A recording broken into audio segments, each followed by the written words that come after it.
Do you know who's the only one responsible for changing your life? It's not your boss, it's not your partner, it's not time. Stop waiting for the perfect moment. It's not coming. Every minute you delay is a chance that slips away. The truth is hard, but it's freeing. No one's coming to save you. Your future depends on what you do today, not tomorrow. So, are you going to keep putting your growth on hold, or are you going to take control now? This video is a direct invitation to do what most people avoid. Focus on yourself and work harder on your personal growth. Because as long as you keep getting distracted by what's going on outside, you'll keep drifting away from the life you truly deserve. Today, you'll learn how to apply Stoic principles to take back control of your mind, strengthen your discipline, and stay committed to your path, even when no one's clapping for you. There are no excuses here, only choices. We're going to talk about focus, consistency, and responsibility, the three pillars that separate those who dream from those who take action. If you're tired of settling, if you feel like you were made for something greater, stay with me. This video is for you, for the you who's ready to stop running and start growing. Think about it. What if you gave yourself 3 months to completely change your life? No excuses, no distractions, and no giving up halfway. It might not sound like much, but it's enough to become someone new. If you dare to start this challenge with me, subscribe and become an exclusive member so we can build that strong, disciplined version of you together. And seal it in the comments. I accept the 3-month challenge. I'm only asking one thing. Stay until the end because, believe me, today your destiny changes. Lesson 1. Don't wait for motivation. Build structure. How many times have you said, "I'll start tomorrow"? You say it with good intentions, wanting to believe it, but that tomorrow almost never comes. Not because you don't want to improve, but because you're waiting to feel ready. You're waiting for that moment when your body aligns, your mind wakes up, and everything feels easier. But my friend, that moment never comes. Motivation is a fickle visitor. It shows up when it wants and disappears right when you need it most. Think of it like a match. It lights fast, shines for a few seconds, but the moment the wind blows, it's out. And then you're left in the dark, searching for another one. But no, you don't need more matches. What you need is to build a flame that doesn't rely on the moment. And that flame is called structure. Structure is what you do when you don't feel like it. It's what keeps the fire going when excitement runs out. Motivation helps you start. Structure forces you to keep going. It's habit that saves you when the emotion fades. Seneca put it another way. If a man does not know to what port he is sailing, no wind is favorable. Most people live waiting for the wind to push them forward, but they never build a rudder. And without a rudder, any excuse becomes a storm. That's why you need structure. Because without direction, any distraction can throw you off course. Eric Thomas, one of the most intense speakers of our time, shouted to his audience, "When you want to succeed as bad as you want to breathe, then you'll be successful." But what most people forget is that he wasn't talking about a feeling. He was talking about action. Even the most passionate people know that emotion runs out. Real change happens when you do the right thing even when you don't feel anything. Think about it. A father who wakes up every morning at 5 to work doesn't do it because he's motivated. A mother who gets up at dawn to care for her family doesn't do it because she's full of energy. They do it because they have structure. Because they understand that life doesn't wait for you to be in the mood. Life demands movement. The Stoics lived with that truth etched into their skin. They didn't act out of inspiration, but because they knew each day was a chance to train their character. Discipline, consistency, and self-control don't come from emotion. They come from commitment to yourself. If you repeat the same actions every day, even without seeing immediate results, in 3 months you'll have transformed your mind more than you can imagine. Start by designing your environment. If it's hard to wake up in the morning to work out, lay out your clothes the night before. Remove the obstacle before your mind looks for an excuse. That way, you don't have to decide, you just do it. Same with work, studies, or any goal. The less you rely on willpower, the easier it is to stay consistent.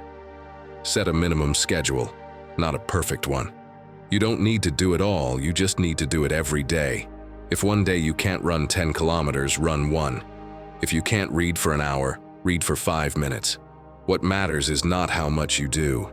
It's that you don't break the habit. Structure gets stronger with repetition, not intensity.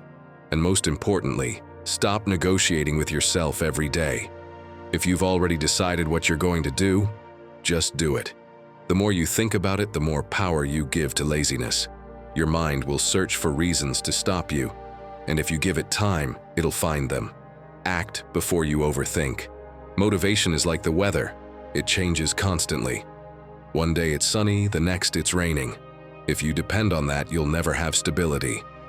But if you build your routine, even when the storm hits, you'll still light your fire. That's structure. Think about what you could achieve if, for 3 months, you stopped waiting to feel ready and simply acted. 3 months of daily consistency. No excuses, no relying on the highs of the moment. There's no formula more powerful than that.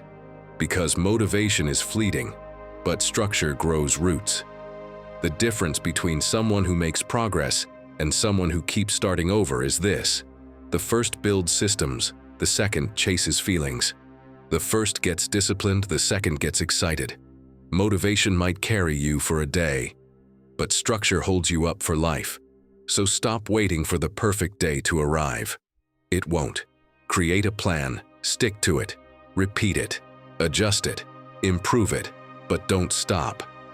3 months might not seem like much, but if you stay faithful to your structure, you'll see your mind, your body, and your life shift more than you ever did with motivation alone. Motivation is a visitor. Structure is your home. Build yours, and then you'll never have to wait for it to come back. Lesson 2. From I can't to I will. Marcus Aurelius didn't wake up every day feeling capable. Sometimes he'd write things like, "I'm tired, I'm irritable, I don't want to get up." And yet, he was clear on one thing. His duty didn't depend on his mood. What he had to do didn't wait for him to feel ready. And that's the difference between those who build their lives on personal responsibility and those who wait to feel motivated. The first group acts even when they don't feel capable. The second waits to feel capable before acting. And while they wait, life passes by. How many times have you said, "I can't," when what you really meant was, "I don't want to put in the effort," or "I'm afraid to fail"? Let's be honest. Most of the time you say "I can't," it's not true. You can, but you're scared, or lazy, or unsure where to start, or you're afraid that if you try and fail, it'll prove you're not good enough. So you use "I can't" as a shield, a clever excuse that protects you from the discomfort of trying. Epictetus said the hard part isn't taking action, it's changing the belief that holds you back. Because action is just the final step. But if your mind has already decided you can't, you'll never get there. Your mind is like an inner narrator that's been repeating the same script for years. I can't speak in public. I can't change careers. I can't get up early. I can't stop procrastinating. You've said it so often that now you believe it. But Stoicism didn't ask you to change your life first. It asked you to change the script. Because when you change what you tell yourself, what you do changes. And when what you do changes, who you are changes too. Now think of something you say you can't do. Running, studying, changing careers, having that important conversation, starting that project, whatever it is. And ask yourself honestly, is it true that I can't, or is it true that I'm afraid to try? Because there's a huge difference. I can't is final. It's a sentence. I'm scared is temporary. It's something you can work with. And most of the time when you say, I can't, what's really going on is you're afraid to discover that you can. But it'll take more effort than you expected. Seneca knew the first enemy is the inner narrative. What you tell yourself, you live. If you say you can't, you won't. Not because it's true, but because you won't even try. Your mind already made the decision for you. But if you change that phrase, if instead of I can't you say, it's hard but I'll try today, something opens up, a possibility. a crack in the wall of your limitation, and that crack is enough to start. The process is simple but powerful. First, question the thought. Is it really true that I can't, or do I just believe that? Second, focus on what you can control. You can't control the outcome, but you can control whether you spend 10 minutes today trying. Third, take one small action that contradicts the script. If you say you can't write, write one sentence. If you say you can't run, walk for 5 minutes. That action creates new confidence, and confidence rewrites your identity. Because now you're not someone who can't, you're someone who's trying. And that changes everything. Epictetus didn't change his life by moving mountains. He changed his life by changing his attitude toward what he couldn't control. He couldn't change the fact that he was a slave. He couldn't fix his injured leg. He couldn't control his external circumstances, but he could control how he responded. And in that response, he found freedom. Because freedom isn't having an easy life. It's knowing that no matter what happens, you decide how you act. And that decision, that's what separates living as a victim of your circumstances from living as the architect of your character. You know who Rick Rubin is? Well, you might know him as that mega producer who's worked with half the planet, from rap to rock, from rising artists to living legends. Today we see him as a genius, but nobody sees how it really started. Before all of that, Rick was just a shy student with no connections, no money, and a half-broken tape recorder in his dorm room. And the funniest thing? He used to say that phrase you've repeated 1,000 times. I can't. I can't break into the industry. I can't make music without a studio.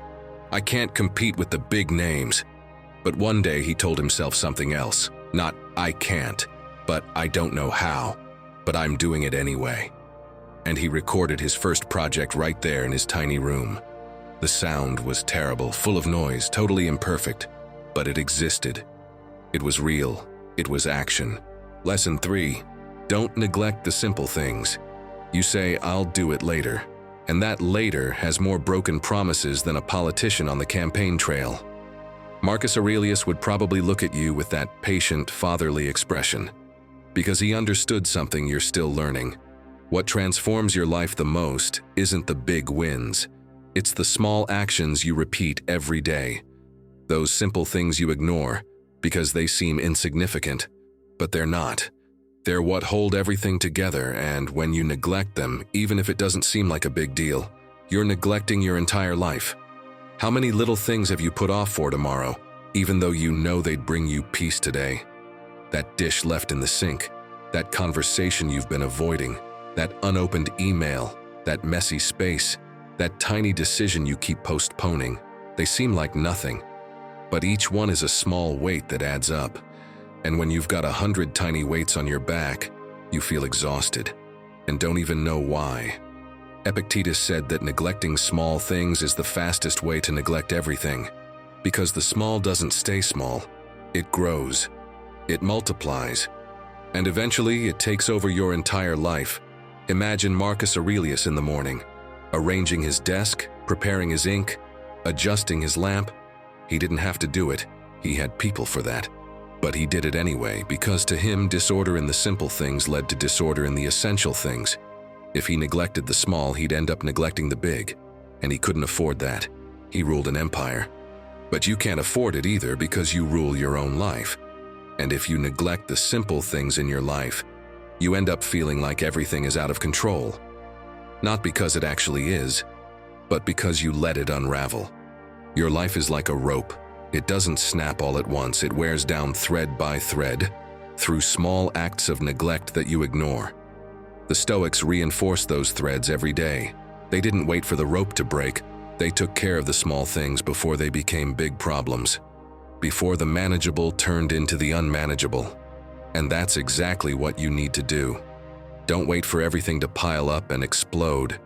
Tend to each thread every day, because that's easier than repairing the whole rope once it's broken. Seneca explained that the soul becomes restless when life is full of unresolved little things. They don't have to be big, just unfinished conversations, cluttered spaces, decisions you keep delaying, promises to yourself that you don't keep. Each one is like a background app running in your mind. It drains your energy, creates noise, and even if you don't notice it directly, it wears you down. That's why you feel tired even if nothing major has happened. Because 100 tiny things are quietly eating away at your mental energy. Maybe this sounds familiar. You let dishes pile up for days. You leave your room a mess, you don't open your emails, you avoid conversations. And one day you wake up and everything feels heavy. But nothing big happened. It just all feels like too much.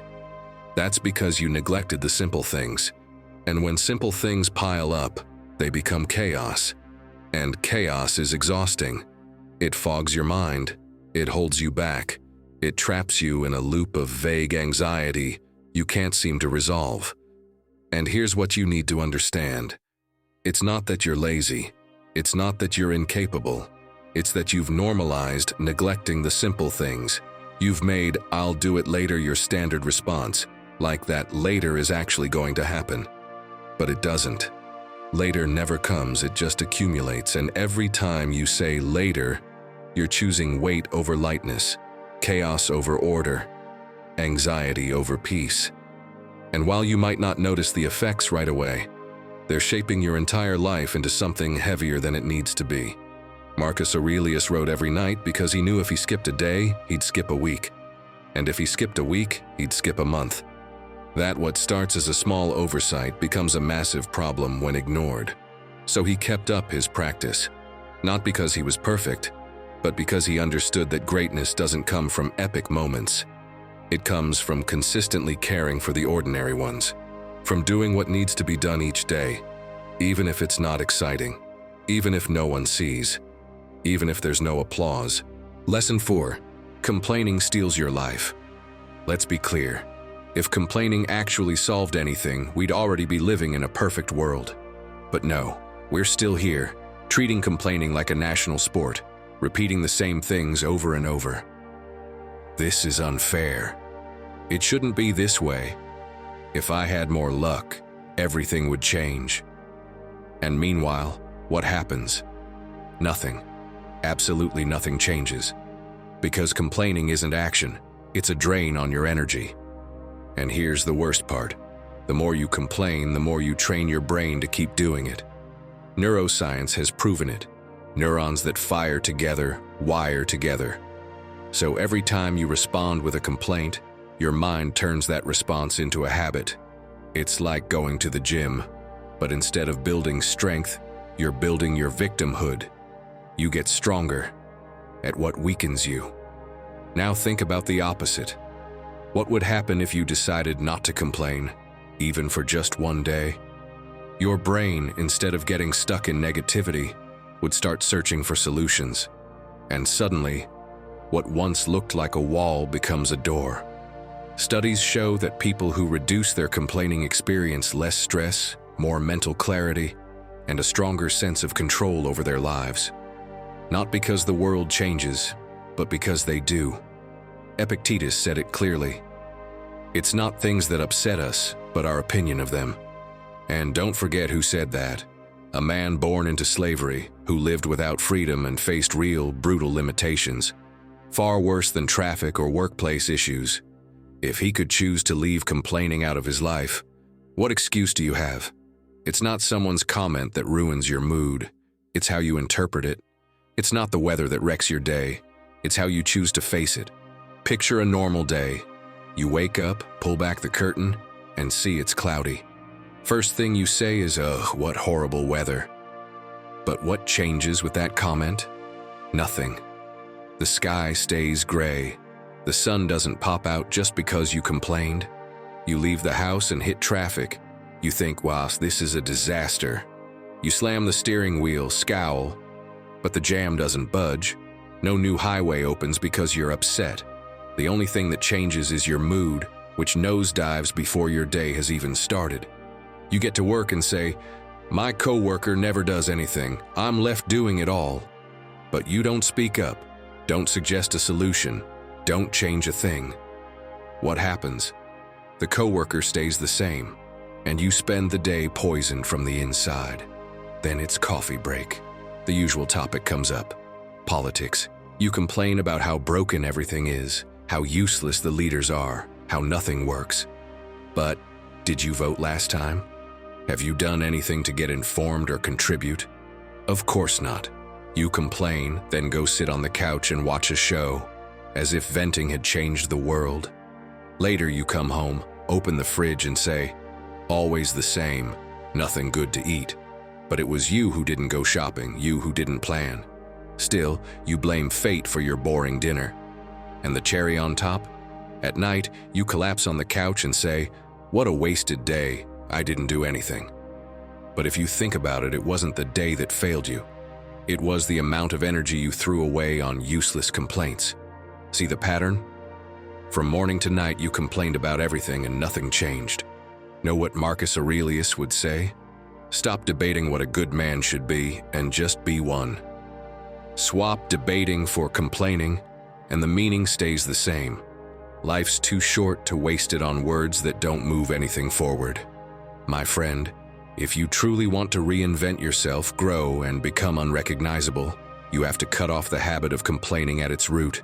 Because complaining is like an invisible chain, light at first, but with every repeated word, it gets heavier. Until one day you can't move forward, and you won't even realize it until it's too late. So here's a challenge for you.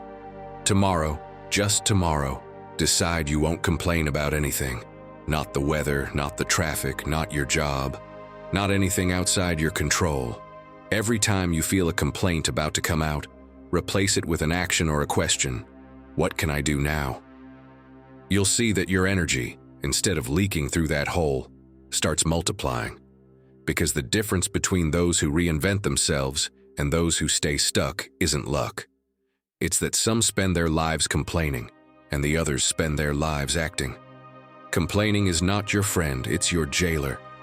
And every time you choose to silence it, you break a link in that chain. Do it once, do it again, and one day, the chain will break completely. And that day, you'll finally be free to move forward into your new life. Lesson 5. Define where you're going. Do you actually know where you're headed, or are you just waking up every day putting out fires? Think about it. You woke up today, checked your phone, went to work, came back, dinner, couch. But tell me something. At what point in the day were you actually moving toward your direction? Because there's a huge difference between being busy and being focused. And most people live extremely busy, but completely lost. You work 8 hours, run errands, help others, reply to messages. And still, by the end of the day, you feel like you haven't moved an inch. You know why? Because you're living without direction. And a life without direction never feels light, no matter how much you move. Seneca had a phrase that should be engraved on the forehead of anyone who feels stuck. If a man does not know to what port he is sailing, no wind is favorable. He didn't say it to sound elegant in a book. He said it because he himself had lived without direction before finding his philosophical purpose. He'd been a counselor, a politician, wealthy, influential. But until he knew what kind of life he truly wanted to live, all that power meant nothing. It was just noise.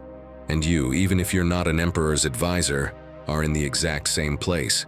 You have options, you have possibilities. But without a clear direction, all those options drain you instead of pushing you forward.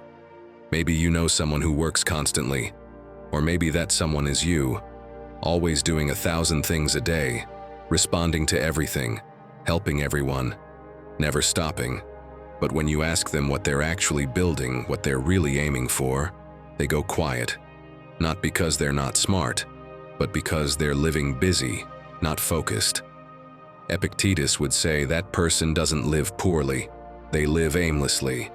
And that's not a problem of effort, it's a problem of clarity. Because you can row with all your strength, but if you don't know where you're going, all you do is wear yourself out. You don't move forward. And here's the brutal truth, my friend. If you don't define your direction, the world will define it for you. Other people's urgencies will become your priorities. Other people's expectations will become your life. And 10 years from now, you'll wake up asking yourself how you ended up there. Because every day you live without clear purpose is a day you give away. not to rest, not to enjoyment. You give it to disorder.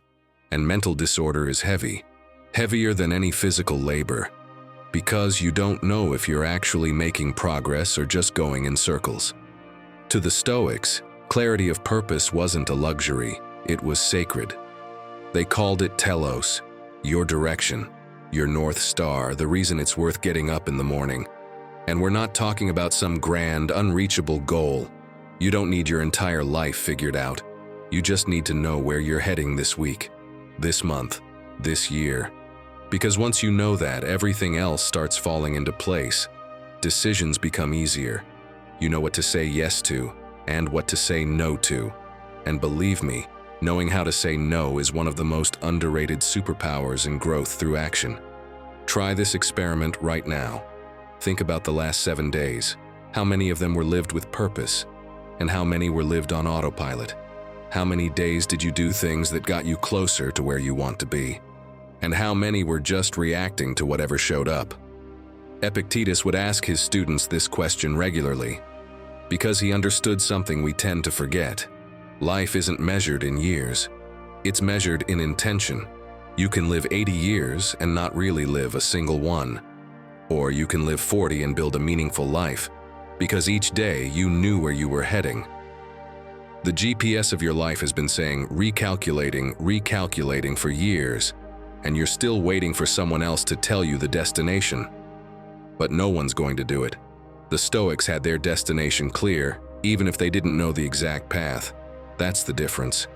You don't need to know the whole map, you just need to know the port. You need to know whether you're headed north or south. Because once you do, the steps start to make sense. The hard decisions become obvious, and that constant weight of, I don't know if I'm doing the right thing, begins to disappear. Let me be honest with you. Defining your direction is scary, because once you do it, you're committed. You can't hide behind, I'm still exploring. You can't justify every distraction with, this might help. When you define your direction, everything that doesn't align becomes visible. And that's uncomfortable, because you see how many things you're doing that aren't taking you anywhere. How many relationships are draining you. How many activities are stealing your time without giving you anything back. But that discomfort is the price of clarity, and it's a price worth paying. Seneca said something else too. He said most people don't live, they just exist. Because living means having a purpose that guides every decision, and existing is just being pulled along by whatever shows up. So, which one are you doing right now? Because if you feel heavy, stuck, confused, the reason probably isn't that you're doing too little. It's that you're doing too much without direction, and that's more exhausting than any focused effort. Now, this doesn't mean your purpose has to be something grand. You don't need to change the world. You don't need to be the best at anything. But you do need to know what you're building. It can be as simple as, this year, I want to strengthen my discipline and my health.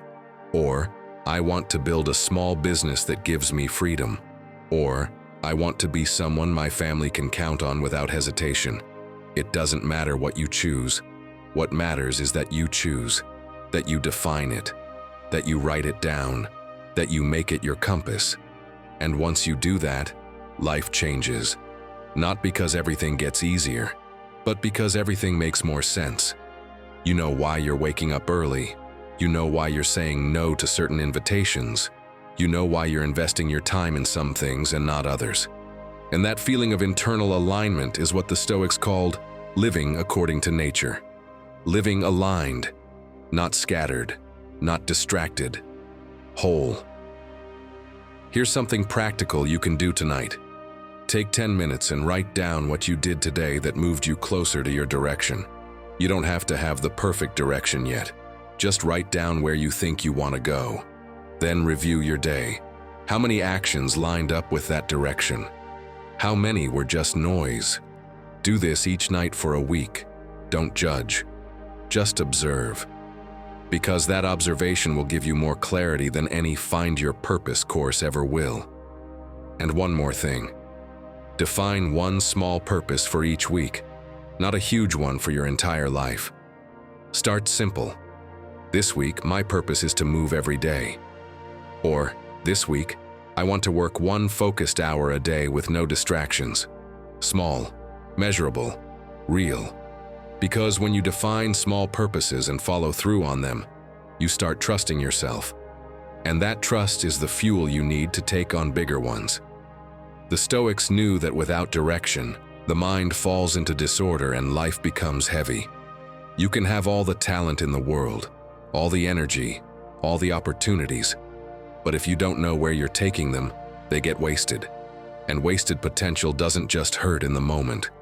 It hurts years down the line when you look back and realize you could have built something real. If today you define where you're going, even if it's imperfectly, tomorrow you'll walk lighter. Because every step will have meaning. And when every step has meaning, life stops feeling like a burden. It becomes what it was always meant to be.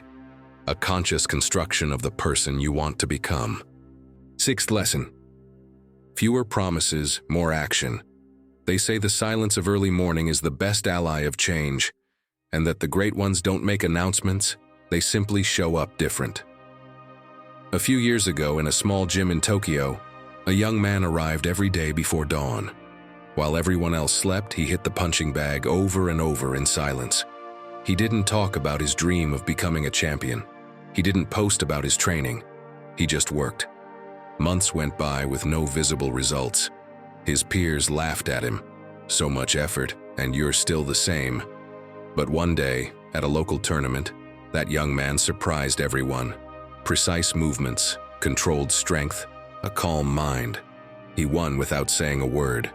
When the coach asked him what his secret was, he replied, "I decided to stop talking about my plans and start doing them." That story holds an uncomfortable truth. The more you talk about what you'll do, the less energy you have left to actually do it. Every promise you don't keep weakens your self-trust. Every time you say, "I'll start tomorrow," and don't, your mind believes in you a little less. And when your mind stops believing you, discipline starts to crumble. The Stoics understood this well. Epictetus said something simple and powerful. Don't explain your philosophy, embody it. He didn't need to tell the world what he was going to do. He preferred to let his actions speak for him.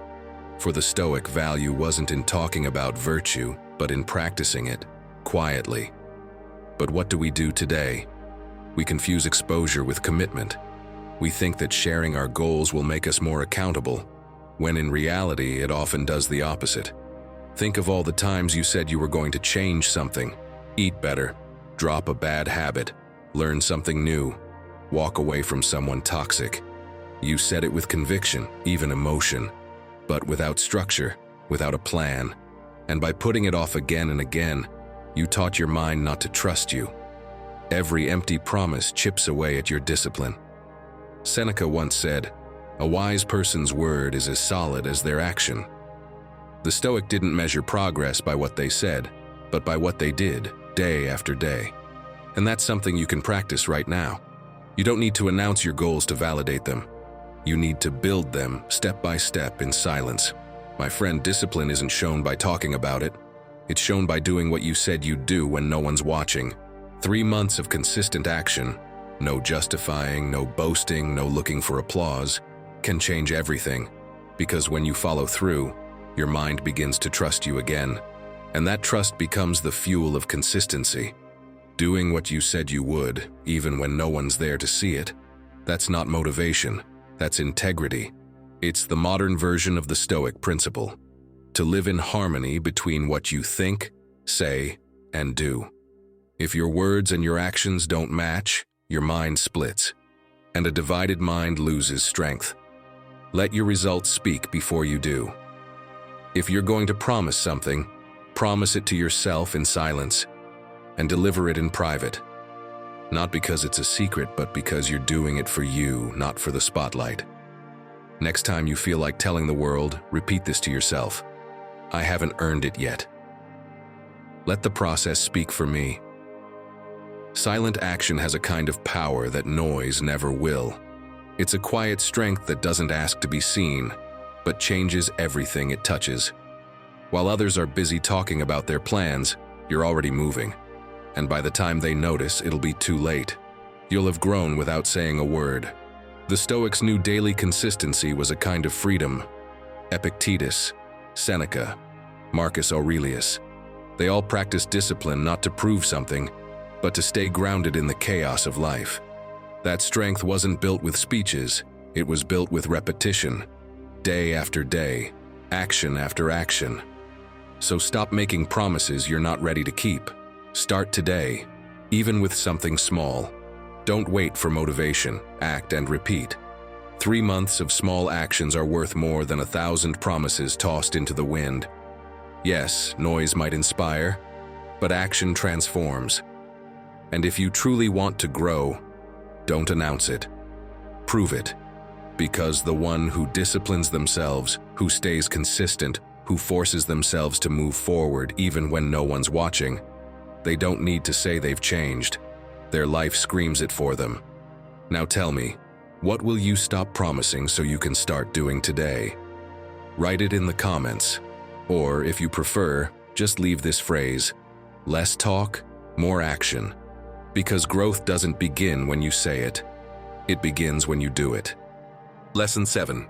Free yourself from the ideas that no longer represent you. Stop for a second and think, how much of what you believe about yourself is truly yours? How many of the phrases that echo in your head are actually just remnants of what someone else once told you? Since childhood, we absorb messages like invisible tattoos. You're not good at that. It's not safe. With that personality, you'll never go far. And over time, those phrases that were just opinions at first become walls that hold us back. Marcus Aurelius wrote it clearly: "The life of a man is what his thoughts make of it." If you feed your mind daily with doubts and limits, your life will become an exact copy of those ideas. But if you choose to question them, if you decide to clear out what no longer reflects who you are, that's when the real change begins. Reinventing yourself, growing, becoming unrecognizable, all starts by refusing to live with borrowed thoughts. Picture your mind as a room where you've been piling in furniture for years. Some of it is useful, some is outdated, and some pieces, you never even chose them, someone else placed them there. And there you are, trying to move around in a cluttered space, without realizing that the discomfort isn't coming from life itself, but from that mental mess. The Stoics understood that to live in peace, you first need clarity within, because a soul packed with false beliefs can never be free. My friend Natalia is a great example of this. She had always wanted to start her own bakery, but every time she thought about it, one phrase echoed in her mind: "Business isn't for women like you." She couldn't even remember exactly who had said it, maybe a teacher in her teenage years or some relative, but that idea followed her around like a shadow. Until one day, while reading Epictetus, she came across these words: "It's not things themselves that disturb us, but the opinions we have about them." And then it clicked. It wasn't the business that was stopping her, or even the fear of failure, but that inherited belief. When she questioned it, when she decided to toss it in the mental trash, her life changed. Today she runs a bakery that not only supports her, but has become her pride. So here's the question you need to ask yourself: what are those phrases you keep repeating without even noticing? What ideas are you allowing to define your life? Because, my friend, no one can reinvent themselves while clinging to thoughts that no longer reflect who they are. Reinvention demands the courage to look inward and clean out what no longer fits. Think about it. What would have happened if Epictetus had accepted the phrase, "I'm a slave, I have no power over my life," as an absolute truth? He never would have taught hundreds of students or inspired millions of people centuries later. His body was chained, yes, but his mind was free. And that's what made him unrecognizable even to his own contemporaries. Every limiting belief you carry is like a rock in a backpack you drag around day after day. And the more you walk, the heavier it gets, until one day, you simply can't move forward anymore. Reinventing yourself means dropping those rocks, even if at first it feels strange without them, because the habit of carrying pain can also become an addiction. So how do you start letting go of those beliefs? Keep it simple. Don't try to knock them all down at once. Start with just one. Maybe it's that little voice that whispers every day, "I'm not good enough." Listen to it, observe it, and ask yourself where it comes from. Most of the time, it's not even yours. It might be something a teacher said, or a comparison with a sibling, or a careless comment made in a bad moment. When you realize that thought didn't originate from you, it starts to lose its power. Then replace it. Don't leave a vacuum. If your mind tells you, "I'm not talented enough for this," answer with something that opens a door. "Maybe I don't know how yet, but I can learn." I'll give you an example. Imagine someone who's never worked out and thinks it's too late to start. That idea locks them in. But if they choose to replace it with, "I'm just going to run for 5 minutes and see what happens," suddenly a whole world of possibility opens up. It's like moving a piece of heavy furniture that's been blocking your space. First, you recognize it's there. Then you realize you don't need it anymore. And finally, you replace it with something that actually fits your life.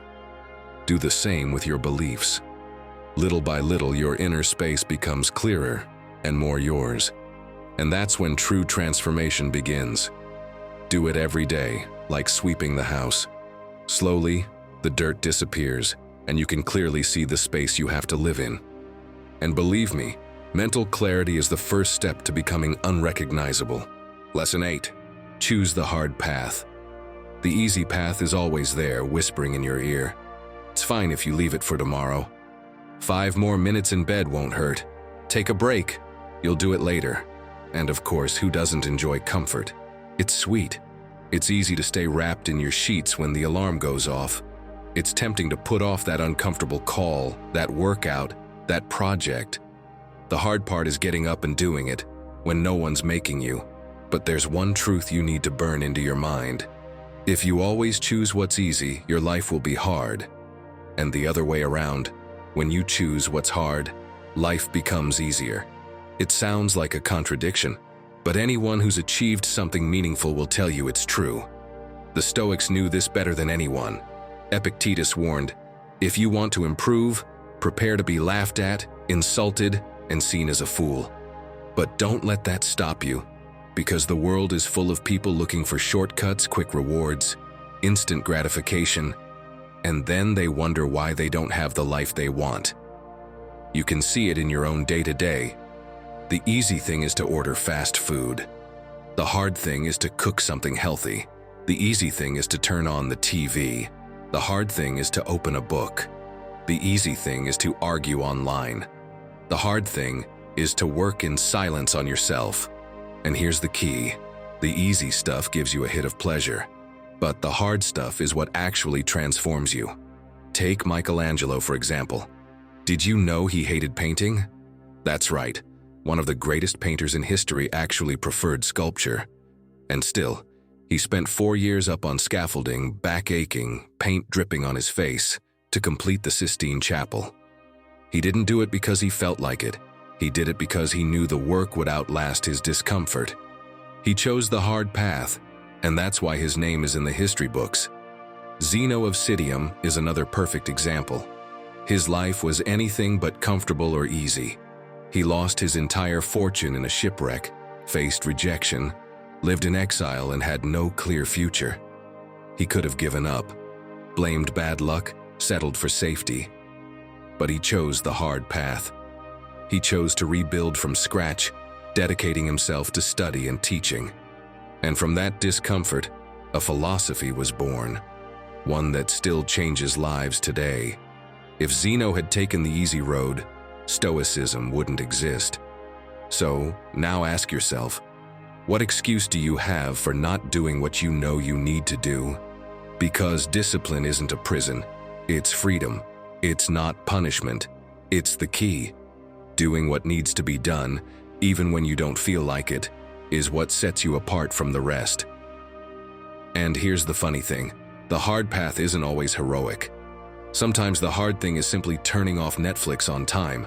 It's saying no to the third beer. It's opening the book even when you're tired. It's sending that email you've been putting off for days. It's going to bed at a decent hour so you don't hate your alarm tomorrow.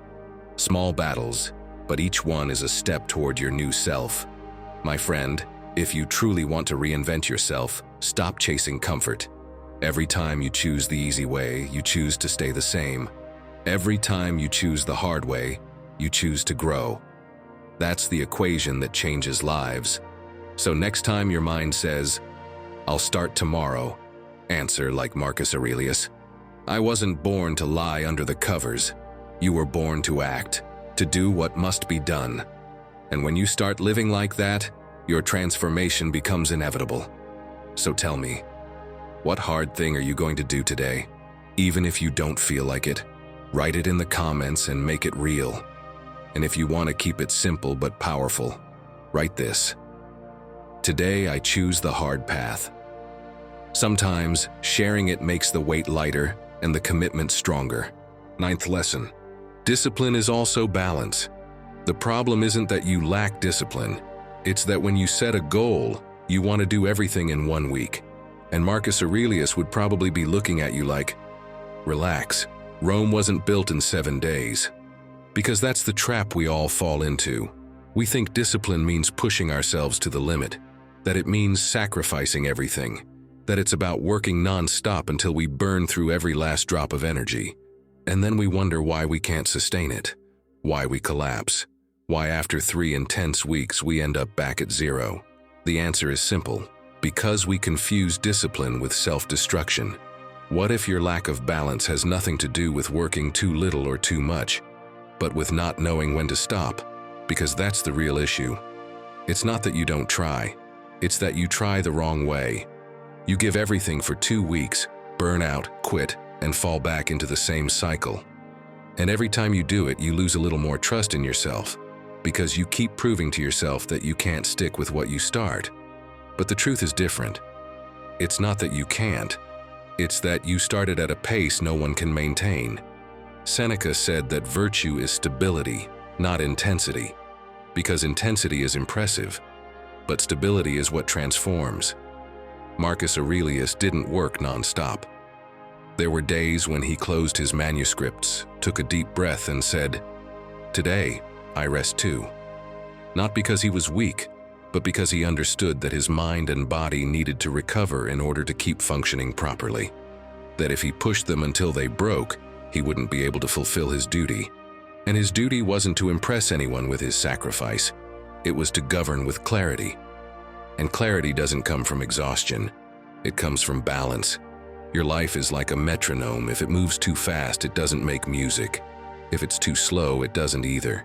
The Stoics sought the right tempo, that rhythm you can maintain not just today, not just this week, but for months, years, your whole life, because that's what really matters. Not how intense you can be for a month, but how consistent you can be for a decade. And consistency doesn't come from intensity. It comes from balance, from knowing when to push and when to ease up, when to work and when to recover. And here's what no one tells you. Excess breaks balance too, not just lack of effort. Excessive work disconnects you from your relationships. Overtraining leads to injuries. Being hyperproductive steals your ability to enjoy life. Forcing yourself without rest doesn't make you more consistent. It makes you less. Because the body and mind have limits. And when you ignore them, you don't become stronger. You break. Epictetus said the wise person doesn't overdo anything. Not because of morality, but because they know excess has a cost. What looks like extreme discipline today becomes exhaustion that sidelines you for weeks tomorrow. Think about the past few months. Are you living with discipline or just running on empty? There's a huge difference. Discipline is waking up early and working with focus. Exhaustion is waking up early, working poorly, feeling guilty about resting and crashing by the weekend. Discipline is training 4 times a week with consistency. Exhaustion is training 7 days straight until you get injured.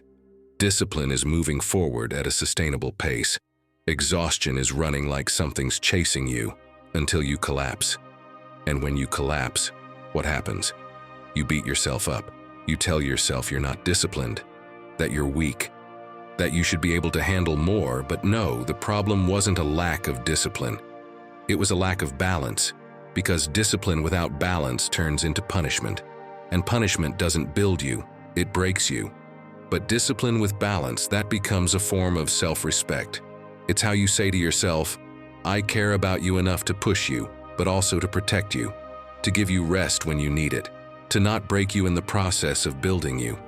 Seneca reflected on rest as part of duty, not as an exception, but as an essential part of it, because he understood that an exhausted body can't support a clear mind, and a confused mind can't make good decisions.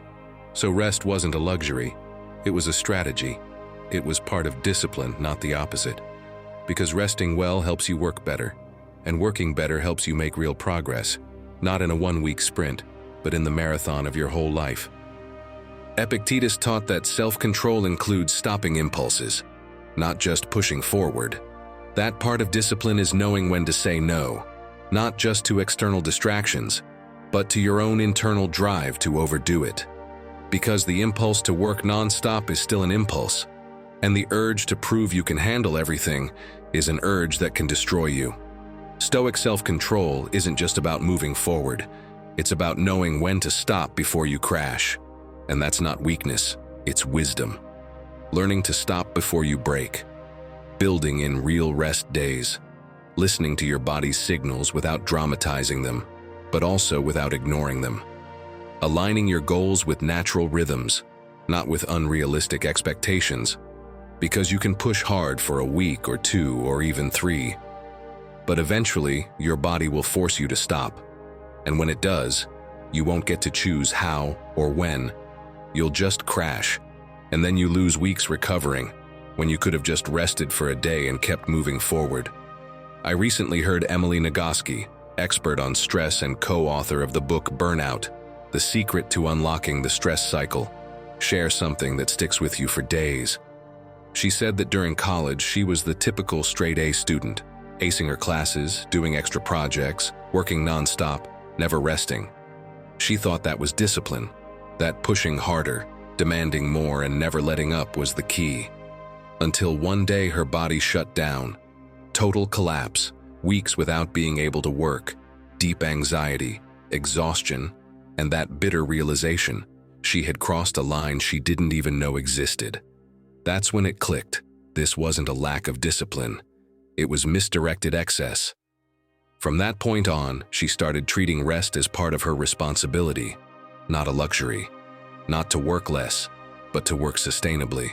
And the most surprising part? When she started resting seriously, she got more done than ever.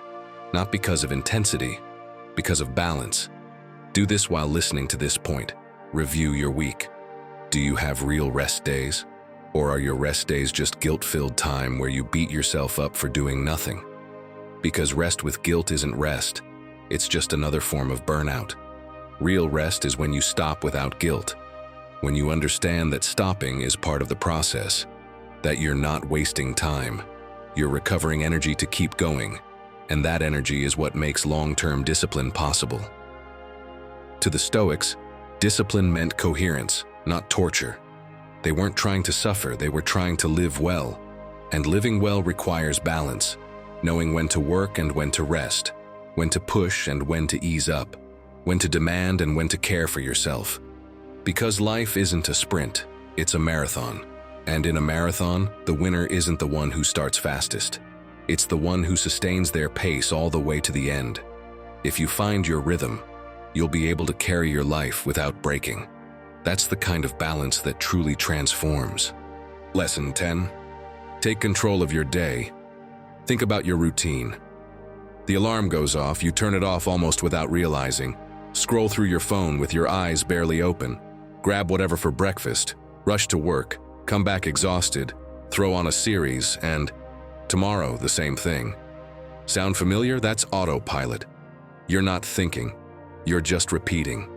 And when that happens, it's not just the hours that pass. It's the years. One day you look in the mirror and ask yourself, how is everything still the same? And don't think autopilot only applies to cars or smartphones. The Stoics faced it too. They didn't drive, but they knew exactly what it meant to be pulled by the inertia of routine. That's why they made it a point to break the pattern from the start of the day. Marcus Aurelius wrote in his meditations each morning to remind himself of the kind of man he wanted to be. That was his way of switching off autopilot and grabbing the wheel. Imagine him without that habit, signing decrees without thinking, attending meetings like a robot, going back to his chamber each night without ever stopping to reflect. He wouldn't have been Marcus Aurelius. He would have been just another cog in the empire's machine. The crazy thing is, most of the time we don't even remember what we did. You drive somewhere and arrive without knowing which streets you took. You finish a day and can't even say where your energy went. Sure, you were busy, but not a single step closer to the life you actually want. That's the danger of autopilot. It keeps you occupied, but it doesn't change you. Psychology has studied this. Daniel Kahneman, Nobel Prize winner, explained that we have two systems of thinking. The first is fast, impulsive, automatic. The second is slow, conscious, deliberate. Guess which one takes over when you live on autopilot? The first. And when that's the only one in charge, you react, but you don't decide. And if you're not deciding, well, someone else will decide for you. The Stoics knew this centuries earlier. Marcus Aurelius wasn't the kind of emperor who let the momentum of court life carry him. Every morning, he grounded himself with his writing. That was his way of staying awake, of staying himself. Without that habit, he might have become another ruler lost in power and protocol. Instead, he chose awareness. He chose direction. Now think about yourself. How many decisions are you making without even questioning them? You eat the same things, talk to the same people, do the same work, and repeat the same excuse. We'll see about it tomorrow. Do you really think that's where reinvention begins? The way out is simple to understand, even if it's hard to do. Switch off autopilot and start choosing again. Ask yourself more often, am I doing this because I want to, or just because it's what I always do? Make small changes, take a different route, try a new place to work, change the order of your morning. Not for novelty's sake, but to remind your brain that you're the one in charge. And here's something essential. Give your day direction before it begins. Don't just dive into routine. Pause for a moment and choose how you want to live those hours. Don't let the world decide for you.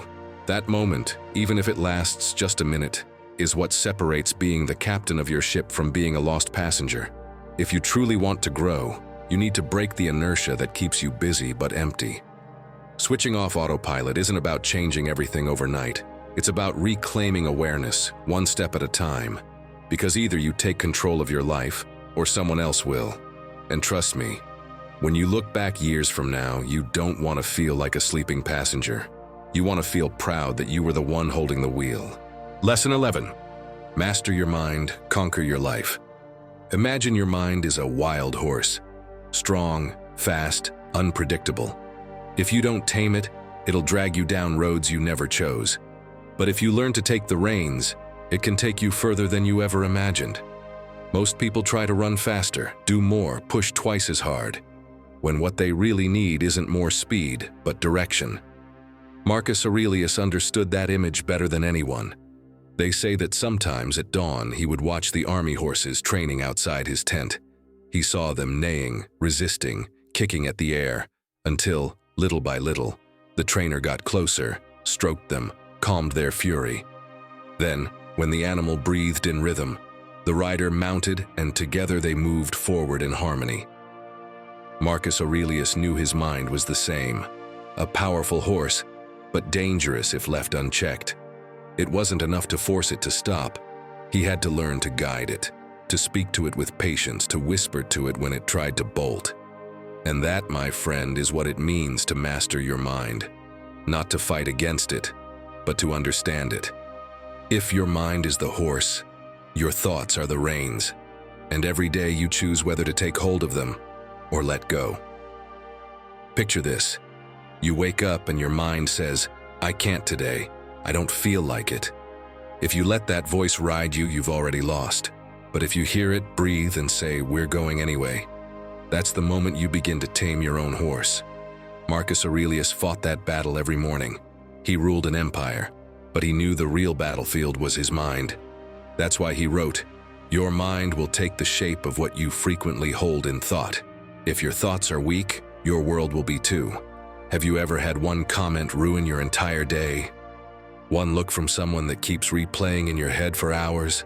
That's the runaway horse. Your mind reacts, gets scared, runs wild. And when you let it run like that, it takes you straight to the place you were trying to avoid. The mind is a good servant, but a terrible master. Epictetus said that no one is free unless they master themselves. And he was right. Freedom isn't doing whatever you feel like. It's not being dragged around by what you feel. Mastering the mind doesn't mean killing emotion. It means learning to guide it. Like a rider who feels the horse tremble before the jump. He doesn't expect it not to fear. He simply shows it when to move. Start by observing your thoughts without judging them. When a limiting thought appears, don't fight it. Just notice it. Say to yourself, "There you are again," and let it pass. That's taking the reins. The mind, when it feels watched, calms down.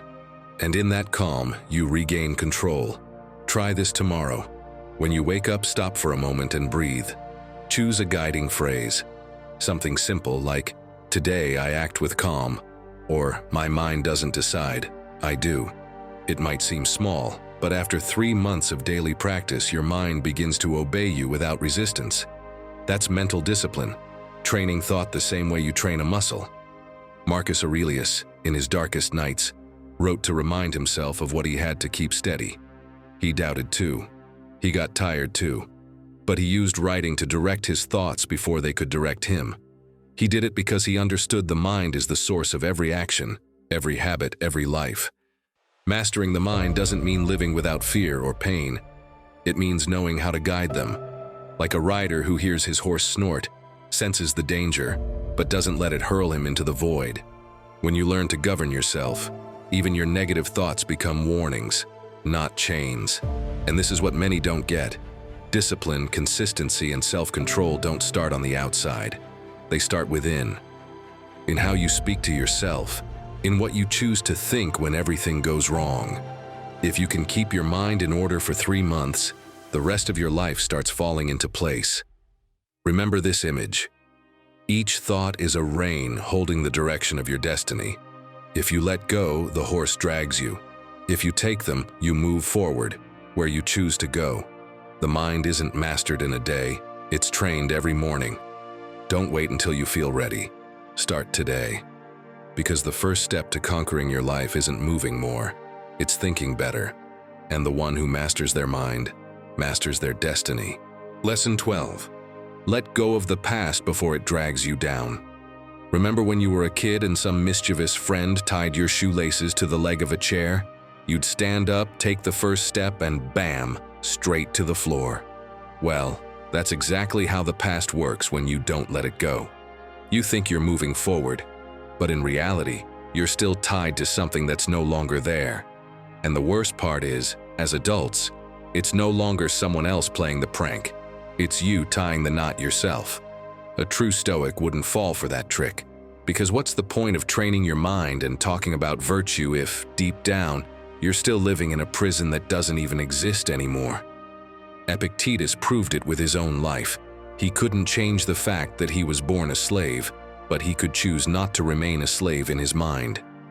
And thanks to that decision, we remember him today as one of the greats, not as the one who had bad luck. The past is dangerous because it seems harmless. It sits there like a movie playing on repeat in your mind, and at first, it even feels like you need it to understand yourself. But the more you replay it, the more it traps you. It's like trying to run with a backpack full of stones. No matter how fast you want to go, you'll always end up exhausted and frustrated. And here's the irony, those stones aren't even real anymore. You're the only one still carrying them. Think about that opportunity you didn't take. Maybe you were offered a position in another city, with better conditions, a huge step forward in your career. But at the time, you said no. You were afraid. You thought about stability, about the comfort of staying where you were. You told yourself things like, what if it goes wrong? What if I don't fit in? I'd rather stick with what's safe. And at that moment, it seemed like a logical decision. But now, years later, that scene keeps replaying in your head. You catch yourself thinking, if I had said yes, by now I'd be leading that team, probably earning double, living a completely different life. And while your mind loops through that alternate reality, you punish yourself. I blew it. I didn't have the courage. I'll never get another chance like that again. The issue isn't that you said no back then. We all make choices based on the courage we have at the time. The real issue is living today as if that decision doomed you forever. Because while you keep repeating, "If only I'd accepted, I'd be on a different level now," all you're really doing is paralyzing yourself, unable to see that new opportunities are still showing up. You're so focused on what's behind you, you can't see what's right in front of you. Marcus Aurelius put it in brutally simple terms.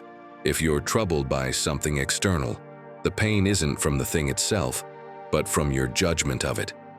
And that's the key. It's not the event that hurts, it's how you keep interpreting it in your head. The past doesn't hurt. What hurts is reliving it over and over again. So how do you let go? It's not about pretending nothing happened or trying to erase your story. It's about changing your relationship to it. The next time your mind drags you back to a mistake, don't feed it with blame. Say to yourself, "That's no longer here." Then ask, "What can I do today with what I learned from that?" That question turns the wound into wisdom. And if you still feel the weight of it, write it all down on a piece of paper and tear it up. Not because it's magic, but because it reminds you of something obvious. You've always had the option to let go. The point is to understand that the past doesn't define who you are. It only defines who you were. Right now, you have the power to decide who you're becoming. Every minute you spend reliving past mistakes is a minute stolen from your present. It's like trying to drive while staring only in the rearview mirror. You're going to crash eventually. My friend, reinvention requires lightness. If you truly want to grow, you can't keep dragging around guilt, what-ifs, or resentment. The past doesn't exist anymore. The only thing that's real is what you do now. And when you finally dare to cut the cord, you'll feel exactly what my younger self felt when I discovered the shoelace trick. Relief, lightness, freedom to move without falling into the same trap over and over again. So ask yourself, are you going to stay tied to what was, or start building what could be? The answer in the end has always been in your hands. Lesson 13. Turn every stumble into your teacher. Failure isn't the real problem. The problem is how you react after falling. You can use it as an excuse to give up or as a stepping stone to grow. That decision is what separates those who reinvent themselves from those who stay stuck in the same old version of who they are. A true Stoic would never see failure as a sentence. For them, it was just another setting where they could practice their virtue. Marcus Aurelius said it clearly. What stands in the way becomes the way. If something goes wrong, it doesn't mean it's all over. It means you've just found a new chance to train your resilience. That's how you reinvent yourself, by learning how to turn every blow into a lesson. Think about the times you've tried something and it didn't go as planned. Maybe you started a project with excitement, and after a few months it collapsed. Or you prepared hard for a job interview, but the opportunity slipped away. What you did after that is what really matters. If you decided it meant you weren't good enough, you sank. But if you took it as a clue for where to improve, you moved forward, whether you noticed it or not. That's the moment that rewrites your story. It's not the failure itself, it's how you interpret it. Look at someone like Michael Jordan. Most people remember him as the greatest basketball player of all time. But what they forget is that in high school, he was cut from the team because the coach didn't think he was good enough. He could have given up, convinced himself basketball wasn't for him, but he didn't. He turned that humiliation into discipline. He practiced harder than anyone, reinvented himself through consistency, and today his name is synonymous with greatness. What made the difference? He didn't let failure define who he was. And what Jordan did isn't just a matter of personal drive. Science backs it up. Carol Dweck, a professor at Stanford, studied how people respond to challenges. She gave a group of kids very difficult math problems. Some, when they couldn't solve them, said, "I'm just not good at this," and gave up. Others responded differently. "I don't get it yet, but I'm going to try again." That shift in mindset, the same one that turned Jordan into a legend, is what Dweck called a growth mindset. The same thing applies to you. When you fail, your mind throws you an ultimatum. Are you someone who gives up or someone who gets back up?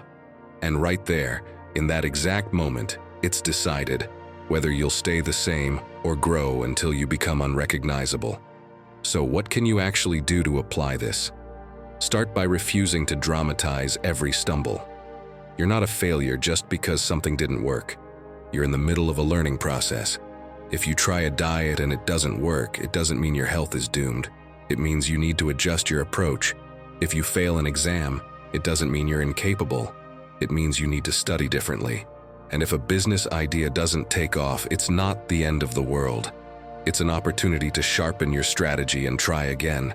It's like learning to ride a bike. Nobody gets it right the first time. You fall, you scrape your knees, maybe you cry.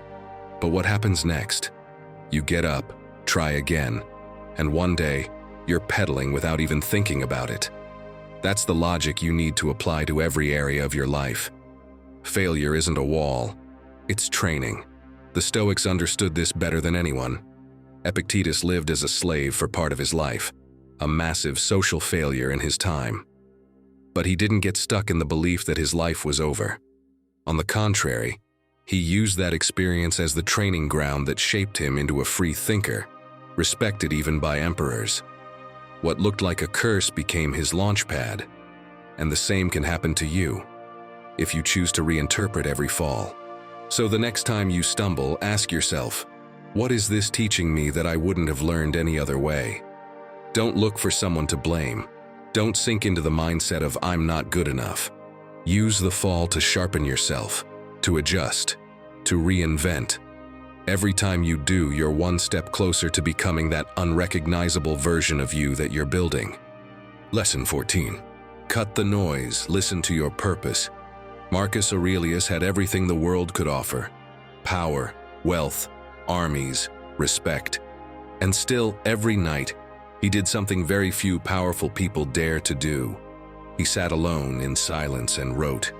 Not speeches, not commands, just thoughts, doubts, mistakes, lessons from the day. He didn't do it to leave behind a legacy. He did it to hear himself again. In one of those reflections, he wrote, "Retreat into yourself." Nowhere can man find a more peaceful haven. That one line sums up a truth we've forgotten. You can't build discipline if you don't know how to listen to your own purpose. We live surrounded by noise. Not literal noise, mental noise. Notifications, messages, videos, meaningless conversations. Everyone has an opinion. Everyone is shouting. Everyone wants your attention. We jump from one thing to another, thinking we're making progress. But in reality, we're just spinning in circles. We confuse movement with progress. But discipline isn't built in the noise. It's built in clarity. And clarity only comes when you dare to stop. Imagine your mind as a lake. If the water is agitated, you can't see the bottom. But when the surface is still, everything becomes clear. That's how your thoughts work. If you never make space for silence, you'll never see what's truly driving you. And the strange thing is, many people avoid that silence because they're afraid of what they might find in there. They'd rather live in the noise than face their own truth. Seneca once said, "He who is everywhere is nowhere." And tell me, isn't that exactly what's happening to us today? At work, we're thinking about our phones. On our phones, we're thinking about the weekend.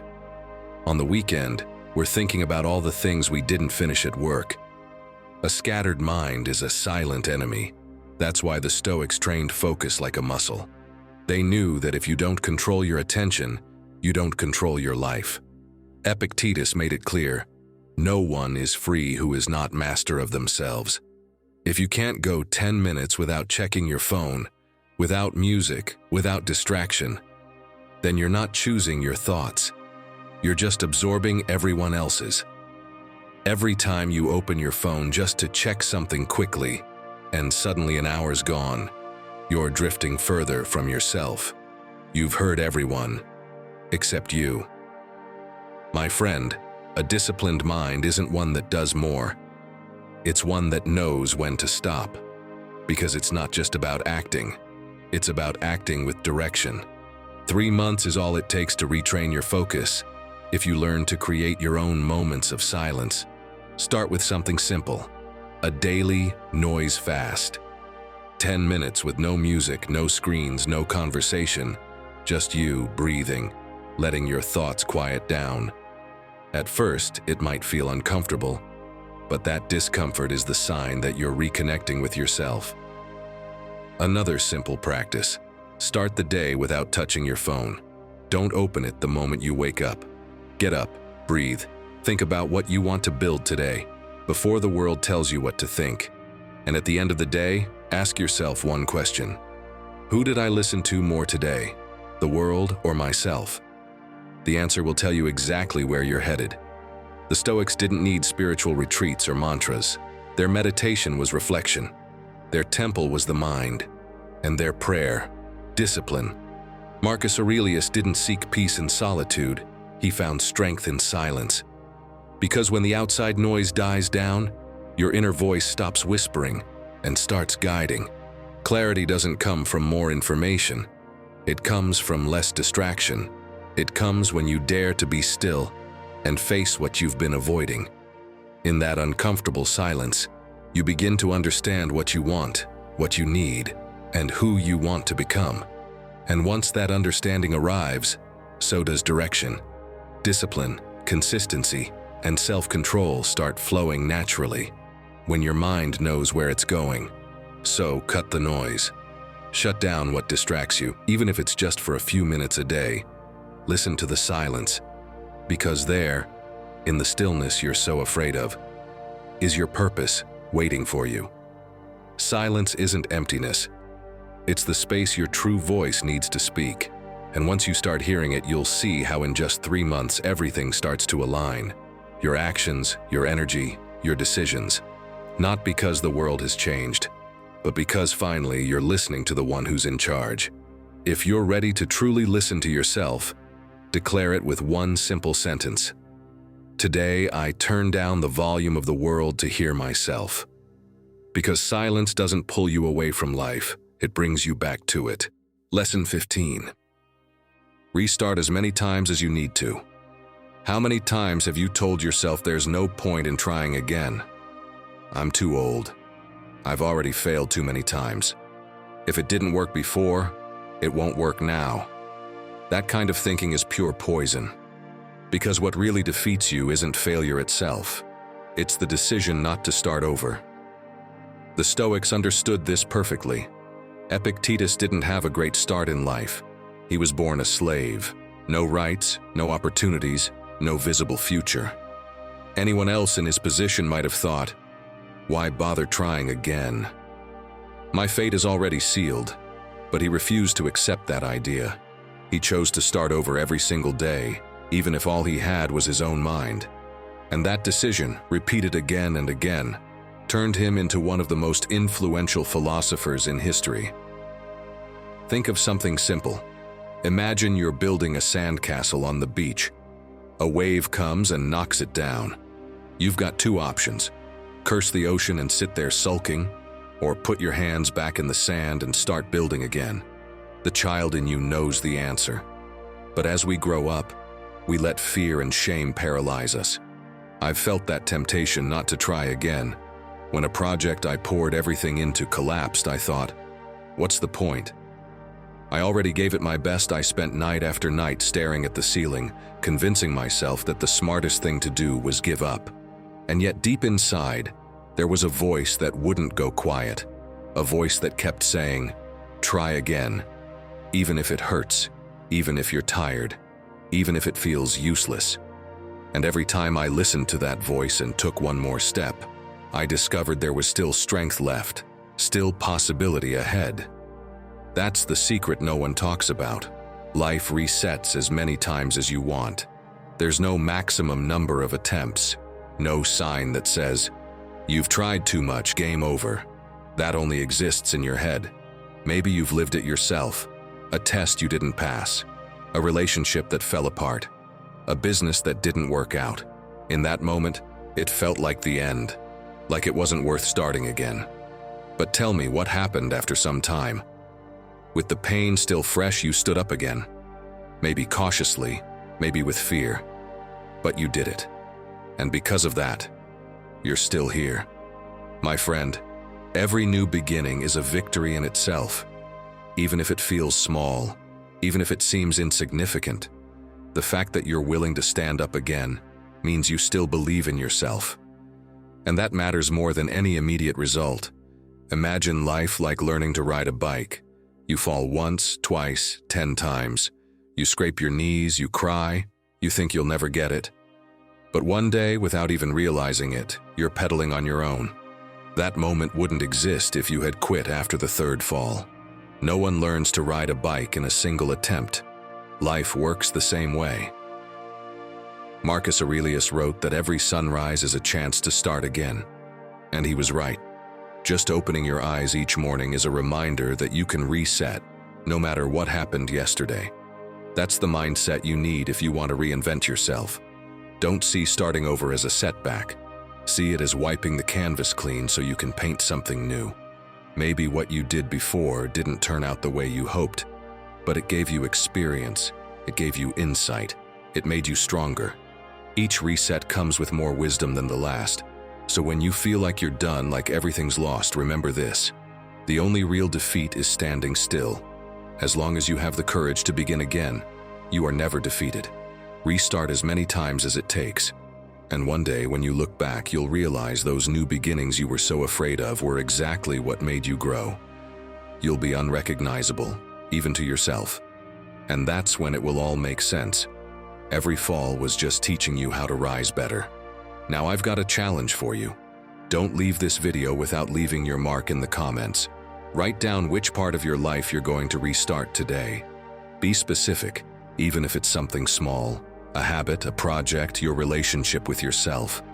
And if you really want to commit, write this phrase: today I begin again. Don't just think it, write it. And show the world you're ready to rise once more. Lesson 16. Comfort holds back your growth. When your alarm goes off, your bed turns into the best philosopher in the world, convincing you that everything can wait. 5 more minutes, 10 more minutes. After all, what's one day? And you're right, one day is nothing. But 100 days, 1,000, that's everything, and just like that, without even realizing it, comfort becomes your way of life, not as a conscious choice, but as a silent surrender. Marcus Aurelius also had a warm bed. He also had tough days, physical pain, long nights. And still, every morning he wrote, "Get up." You were not born to lie under the blankets. He didn't write it to sound heroic. He wrote it because he understood something you're still learning. Comfort doesn't give you rest, it gives you fragility. Think about it. When was the last time you did something that truly made you uncomfortable? I'm not talking about heroic acts, not climbing a mountain or facing your deepest fear. I'm talking about simple things. Getting up at the first alarm, training in the cold, saying that uncomfortable truth you've been avoiding for weeks, making that hard call, starting that project you've been putting off. Small discomforts that deep down you know would make you better. But you don't do them, because comfort always has a better argument. It always has a reason why you can wait. And while you wait, you become weaker. Not because you're bad, but because the muscle that isn't used weakens. Epictetus used to say this to his students. And he wasn't just talking about the body, he was talking about character, willpower, and the ability to do hard things, which is what defines you as a person. Imagine your life is like a room with the heater running all day. At first it feels good. You feel warm, protected. But then it starts to dull you. You become sensitive to even the slightest temperature change. And eventually, even stepping out onto the balcony feels like too much. Because you've gotten used to this artificial climate where nothing challenges you. The Stoics opened windows. They didn't want to live in an emotionally climate-controlled world. They wanted to be ready for the cold, for the heat, for the unexpected. Because life doesn't come with a thermostat. And if you only know how to function in comfort, the first hit of reality will break you. Seneca lived a life full of luxury, wealth, power, influence. He could have stayed there, enjoying every comfort the Roman Empire had to offer. But he didn't. He practiced voluntary fasting. He sometimes slept on the floor. He wore simple clothes, not because he hated pleasure, but because he understood that if his well-being depended on comfort, then he wasn't free. He was a slave to his circumstances. And what he was after, what all Stoics were after, was internal strength. That ability to be okay even when nothing around you is. Because life will put you in uncomfortable situations. It won't ask. It won't wait until you're ready. And if you only know how to function when everything's easy, you'll fall apart. Now think about your past week. How many times did you choose what was easy over what was necessary? Stayed home instead of moving your body? Ate what was fast instead of what was healthy? Watched another episode instead of working on your project? Delayed a hard conversation? Every time you choose comfort over growth, you're choosing weakness. Not out of malice, not because you're lazy, but because comfort is addictive. And like any addiction, it numbs you at first, but empties you over time. It takes away your ability to respond to life with strength. It turns you into someone reactive instead of proactive. Someone who waits for things to get easier instead of getting stronger for the hard. And here's the brutal part. Imagine you go an entire month doing only what's comfortable. Nothing hard, nothing challenging. Just what you feel like when you feel like it, how you feel like it. Who are you drifting away from, your best self or your worst? The answer's obvious. Because your best self doesn't live in comfort. It lives where you challenge yourself. Where you do what needs to be done even when you don't feel like it. Where you keep your word even when it's hard. That version of you doesn't appear by magic. It shows up when you train discomfort like a muscle. Small daily doses, little by little, until what once felt hard doesn't scare you so much anymore. The Stoics knew that the soul needs friction to shine. It needs resistance, it needs challenge. Not out of masochism, but because that's what makes it strong. Epictetus lived with a damaged leg, constant pain, and still, he taught every single day. Not because he didn't care about his body, but because he understood that his character couldn't depend on physical comfort. That if he waited to feel okay to be useful, he'd never be useful. So he practiced productive discomfort every day. And that made him stronger than anyone living in luxury with no challenges. Maybe this will sound familiar. You need to get up early to train. The alarm goes off. It's cold. You're tired. Your body says no. Your mind gives you 1,000 reasons to stay in bed. And you give in. You stay. And in that moment, you feel relief. But later, during the day, something inside you knows you lost. That you betrayed yourself. That you chose what was easy over what was right. And that feeling builds up. Because every time you choose comfort, you lose a little bit of respect for yourself. And every time you choose discomfort, even a small one, you gain it. It's that simple. Your self-esteem doesn't come from what you say. It comes from what you do when no one's watching. And you don't need to do anything extreme. You don't need to run a marathon or fast for 3 days. Start with something ridiculously small but consistent. 30-second cold showers. Getting up at the first alarm without negotiating. Training even when you don't feel like it. Telling the truth, even when it's awkward. Working in silence while others rest. Small discomforts that train your character. Because personal growth isn't an event, it's a collection of uncomfortable decisions you make when comfort is tempting you. I remember seeing a mother go out for a run before work. Rain or shine, cold or not, motivated or not. One day I asked her why she did it. She told me something I'll never forget. I do it because I want to grow, and I want to show my kids that comfort holds back growth. It's not about waiting until I feel like it. It's about keeping my word to myself. That woman understands something many don't. Every morning you go out into the rain, you prove to yourself that you can trust you, that you're someone who follows through, and that trust is built in uncomfortable moments, not in easy ones. Her kids don't see her train just for the sake of it. They see her choose growth when it would have been easier to stay. And that lesson is worth more than 1,000 words. Here's something you can apply right now. Pick one thing in your day that's usually comfortable and swap it for something less comfortable. If you usually eat breakfast while scrolling your phone, eat in silence. If you always order food, cook something simple. If you always avoid that conversation, have it today. Not to punish yourself, but to remind yourself that you can do hard things, that you don't need everything to be easy in order to function. And when you do that, something shifts inside you. You become more solid, more trustworthy, stronger, not for others, for yourself. Comfort promises you peace, but it steals your strength. It promises rest, but gives you dependence. And the worst part is, it doesn't do it all at once. It does it little by little. One day of comfort, then another, until one day you realize you're scared of everything outside your little safe zone. And that's when life starts to shrink. Because you stop growing, you stop daring, you stop becoming who you could be. The Stoics lived ready for discomfort, not because they liked to suffer, but because they knew the ability to handle discomfort was the foundation of a strong and free life. If you choose one small discomfort today, you'll build a bigger life tomorrow. That's something they understood better than anyone.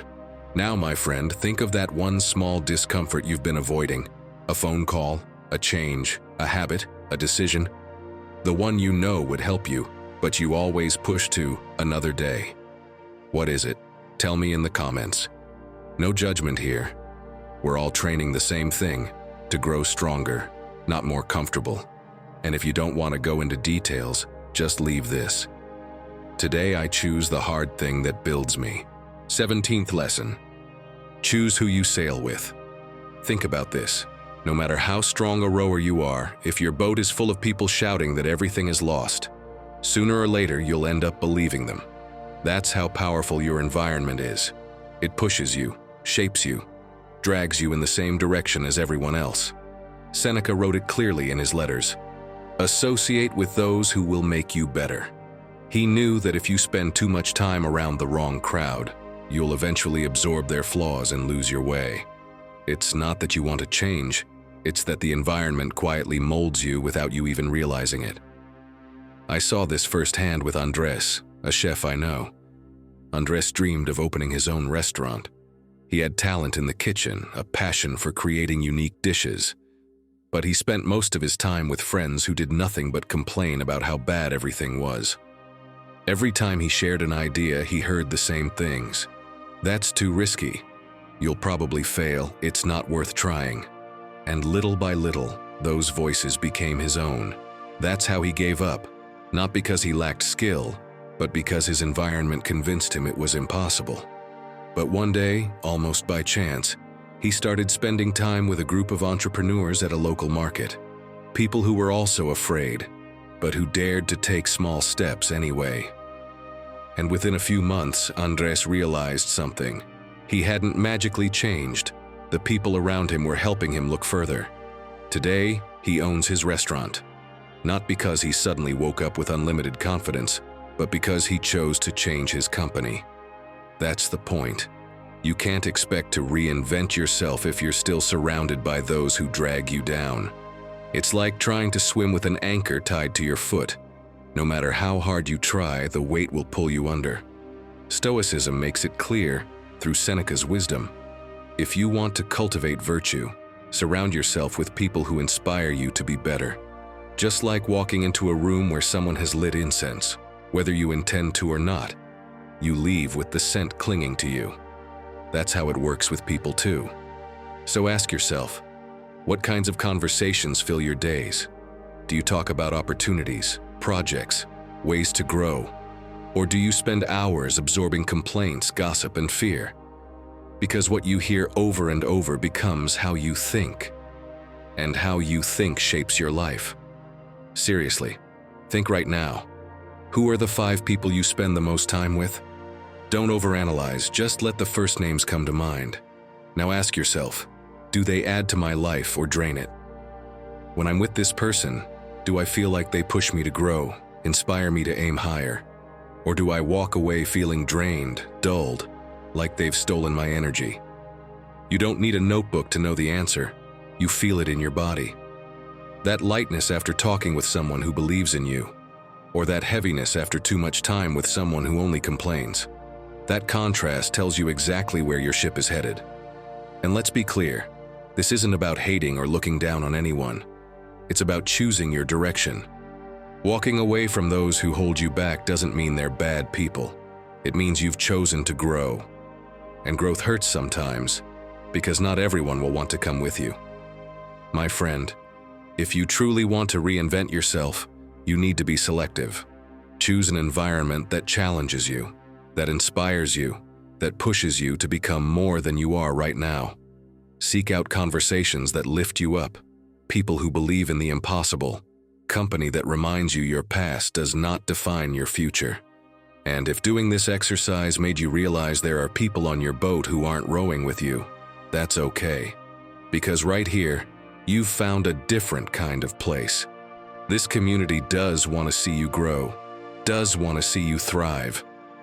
So tell us in the comments, what kind of people do you want to start surrounding yourself with today? And if you don't know what to write, just leave this phrase as your commitment. I choose a crew that lifts me. Because here you'll find others who, just like you, are rowing in the same direction. If you don't choose who you sail with, you'll end up drifting with those who are going nowhere. And in that case, what's the point of dreaming of becoming unrecognizable if you stay surrounded by people who settle for more of the same? Your environment can sink you, or it can lift you. The choice is yours. Lesson number 18. Start with a step, not a leap. How many times have you said, "Tomorrow I'll go all in," only to find yourself having breakfast the next day like nothing happened? We've all done it. We've all believed that change has to be dramatic to be real. That if we don't overhaul our entire life at once, it's not even worth trying. Marcus Aurelius would probably laugh with you, because he understood something you're still learning. You don't need to start with a leap. You just need to start, one step, just one. Small, concrete, manageable. Because leaps are scary, steps are freeing. Why are you trying to change your whole life in one leap when you haven't even learned how to walk without fear? That's the trap. You commit to everything at once, you'll train every day, eat perfectly, work 2 hours daily on your project, read a book a week, and on Monday you start with all that energy. Tuesday feels harder, Wednesday you slip up, by Thursday you've quit. Not because you're weak, but because the leap was too big. And when the leap is too big, the fall is too hard. Epictetus taught that progress comes from small acts repeated, not from grand promises that break at the first sign of difficulty. I recently heard James Clear, author of Atomic Habits, share a story that might seem minor, but explains better than any theory why we fail when we try to change everything at once. He talked about a professional he was coaching, a brilliant guy, super talented, who kept saying year after year, "This time I'm getting serious about my personal project." Every January, he'd buy new planners, set up intense schedules, and promise to work 2 hours a day no matter what. And of course, he never lasted more than 5 days. Until one day, James said something that, by his own admission, bruised the man's ego. "Today, your only goal is to work on your project for 2 minutes, just 2, not a second more."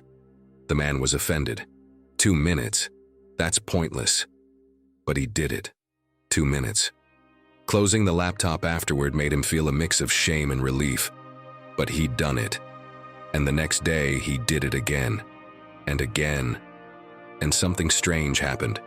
For the first time in his life, he didn't feel guilt or pressure or that overwhelming sense of, "I have to do this perfectly today." He just did 2 minutes. Within weeks, those 2 minutes naturally became 10, 20 full work sessions. No forcing, no burnout, no boom and bust pattern of intense motivation followed by complete abandonment. James Clear summed it up with a line that could have been written by a Stoic. Small habits don't change your life instantly, but they change your identity. And identity is what drives everything else. And that's exactly what Stoicism teaches. You don't need a perfect leap. You need a step that turns you into the kind of person who moves forward. Marcus Aurelius didn't write meditations in a single weekend of inspiration. It was word by word, one line every night, one small step each day. He didn't write when he felt inspired. He wrote because it was his practice, his little daily ritual. And that ritual, repeated over years, created one of the most important philosophical works in history. Not because of intensity, because of consistency. Because he understood that real growth makes no noise. It doesn't impress. It accumulates. Your life is like a thick book you want to finish. You won't get there by rereading the table of contents every day. You'll get there by reading one page at a time. The Stoics lived their lives page by page. They didn't chase heroic days, they chased consistent days. Days where they did the minimum required to keep moving forward. Because they knew that the minimum, repeated over years, beats the maximum that only lasts a few weeks. What matters is not how much you do today, but how much you can sustain tomorrow, and the next day and a year from now. Here's the problem. The pressure of making a big change is paralyzing. When you say, "I'm changing everything this Monday," you're already setting impossible expectations. You're going to read a book a week, train 2 hours a day, be perfect. And that pressure, that unrealistic demand, destroys more than it builds. Because when you inevitably fail at something, you feel like you failed at everything. So you quit. Not because you can't, but because you started by demanding Olympic performance when you were just learning to walk. Seneca said that it's enough to make a little progress today. You don't need more. Just a little, that's enough, because a little repeated daily becomes a lot. And a lot, repeated over years, becomes real transformation. But if you start with too much, you burn out. And when you burn out, you go back to zero. And each time you go back to zero, you lose trust in yourself. Because you keep proving that you can't maintain what you promise. And that loss of trust is what really holds you back. Not a lack of ability, a lack of belief. Now think of something you've been putting off because it feels too big. If you reduced it to a single step, what would that be? Not the whole plan, not total transformation, just the first step. So small you can't fail, so simple you don't need motivation to do it. That's what you need. Not a brilliant plan, a step so tiny you'll take it even when you don't feel like it. And when you do, something shifts. You don't change your whole life, you change the story. You stop being someone who delays. You become someone who starts. Marcus Aurelius wrote, "Do what's in front of you without drama."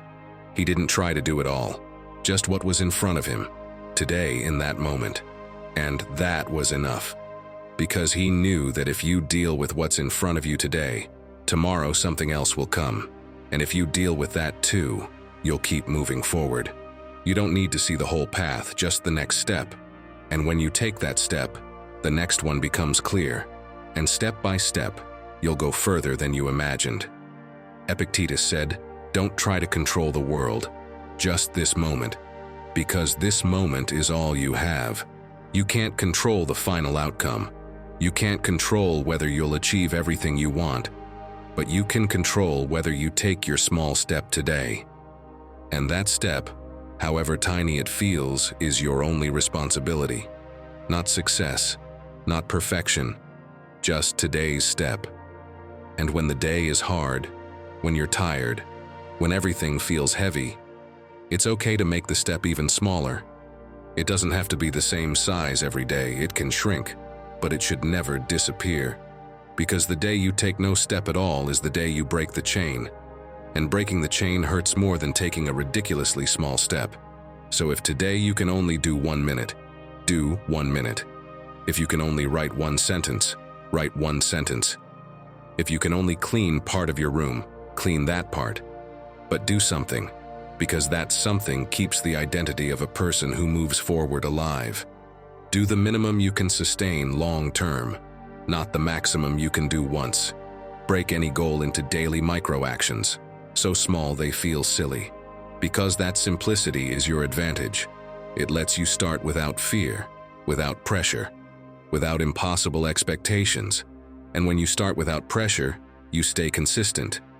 And when you're consistent, you build. And when you build, you transform. Someone with anxiety started by reading 5 minutes a day. Just 5. every day. A year later, they'd read over 20 books, not because they became a professional reader, because they were consistent with a small step. A musician started by practicing one scale a day, just one.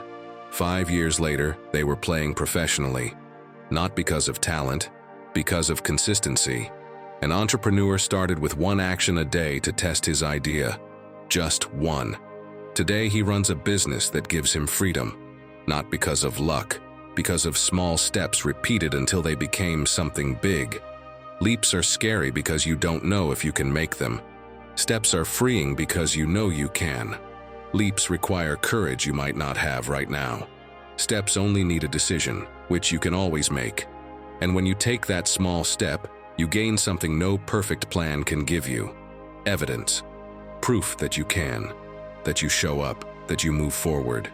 And that evidence, repeated day after day, builds the trust you need to keep going. The Stoics weren't chasing epic days. They were chasing consistent ones. Days where they did what needed to be done, even if it wasn't spectacular, even if no one was watching, even if there were no applause. Because they knew that greatness isn't in the epic moments, it's in the ordinary moments repeated with discipline.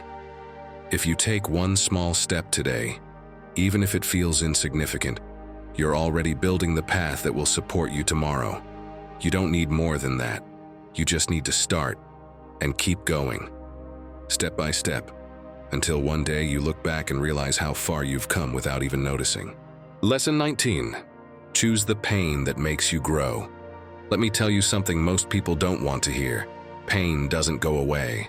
It just changes form. You can suffer through discipline or through regret, through effort or through guilt, but you will suffer either way. The difference is in the kind of pain you choose to live with. One builds you, the other breaks you. And the most surprising part? Most people spend their lives running from pain, without realizing that by doing so, they end up trapped in something far worse, the pain of having done nothing. So what do you think a Stoic would choose? Without a doubt, the pain that makes them stronger. Picture a block of marble. At first glance, it looks like nothing, just a shapeless, worthless stone. But in the hands of a sculptor, every strike of the chisel chips away pieces to reveal something beautiful hidden inside. That's how life works. Every blow you take, every hard moment, every struggle that challenges you, it's sculpting you. You may not see it yet, but you're being carved into something greater. And what hurts now might be the very shape of your strength tomorrow. Seneca lived this firsthand. He was exiled unjustly, accused of crimes he didn't commit, sent far from Rome, far from power, far from everything he knew. Anyone else would have crumbled. But he chose something different. Instead of sinking, he wrote, "Sometimes what looks like punishment is actually preparation." He didn't choose suffering. He chose what he could learn from it. He turned pain into wisdom, defeat into training, and that mindset made him unbreakable. Now think about yourself. How many times have you avoided something just because you knew it would hurt? That conversation you were scared to have. That routine you were too lazy to start. That habit you quit because your body begged for rest. The strange thing is, the pain didn't disappear. It just changed form. You traded it for frustration, for guilt, for that quiet weight of knowing you could have done more. Pain, my friend, is not the enemy. It's the teacher. Marcus Aurelius summed it up in one golden idea. What stands in the way becomes the way. If something hurts, there's a good chance you're exactly where you need to be. Because what makes you uncomfortable transforms you. What challenges you shapes you. What demands more from you lifts you. Think of it this way. Your body reacts to physical effort the same way your mind reacts to emotional effort. When you lift weights, your muscles tear a little. It hurts. But that pain is the signal they're growing. If you run from that process, you stay weak. Same thing with your mind. If you never expose it to discomfort, it never gets stronger. Every uncomfortable conversation, every failure, every rejection, it's invisible training. Next time you feel discomfort, don't ask, "Why is this happening to me?" Ask something more useful. Is this pain breaking me or training me? If it's the first, learn and walk away. If it's the second, hold on. Because that kind of pain is preparing you for what's next. And once you understand that, you stop running from everything that hurts and start choosing what's worth enduring. There's a kind of peace that only comes after effort, the one that shows up when you know you gave your all, even if no one clapped. That feeling of having defeated your mind, even when your body begged to quit. 3 months of choosing the right kind of pain can change everything, not because life stops hurting, but because you learn to use every hit as fuel. Discipline, consistency, and self-control are exactly that, a way of turning suffering into growth. Pain doesn't disappear when you ignore it. It builds up. But when you go through it with purpose, it becomes experience. And experience turns into wisdom. Every effort you make today is shaping your character. And even if you can't see it yet, you're building something solid inside you.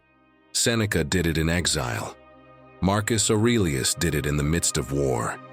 You can do it in your routine, in your silence. In every morning you choose not to quit.